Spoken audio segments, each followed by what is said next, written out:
കേരളത്തിലെ സ്വർണ്ണവിലയിൽ വർധന. ഒരു പവൻ സ്വർണത്തിന് 80 രൂപയും ഗ്രാമിന് 10 രൂപയുമാണ് കൂടിയത്. ഇന്ന് പവന് 57,120 രൂപയും ഗ്രാമിന് 7,140 രൂപയുമാണ് വില. രാജ്യാന്തര സ്വർണ്ണ വ്യാപാരം ഫ്ലാറ്റ് നിലവാരത്തിലാണ് നടക്കുന്നത്. ട്രോയ് ഔൺസിന് $1.34 ഉയർന്ന് $2,646.58 എന്നതാണ് നിലവാരം. സംസ്ഥാനത്തെ വെള്ളി വിലയിൽ ഇന്ന് താഴ്ചയുണ്ട്. US Fed Reserve chairman Jerome പവലിന്റെ പ്രഖ്യാപനത്തിനായിട്ടാണ് വിപണി ആകാംക്ഷയോടെ കാത്തിരിക്കുന്നത്. ഇക്കഴിഞ്ഞ സെപ്റ്റംബറിൽ ഫെഡ് 50 ബേസിസ് പോയിന്റുകൾ പലിശ നിരക്കുകൾ കുറിച്ചിരുന്നു.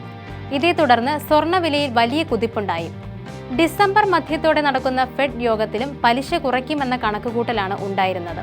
എന്നാൽ ഡൊണാൾഡ് ട്രംപിന്റെ മികച്ച വിജയം സാഹചര്യത്തെ മാറ്റി. ഡോളർ സൂചിക ശക്തമാകാൻ തുടങ്ങിയത് സ്വർണത്തിന് പ്രതികൂലമായി മാറി. പണപ്പെരുപ്പം ഉയരുമെന്ന ആശങ്കയും ശക്തമാണ്. ഈ സാഹചര്യത്തിൽ ഫെഡ് പലിശ നിരക്കുകൾ കുറയ്ക്കാൻ തയ്യാറാകുമോ എന്ന സംശയമാണുള്ളത്.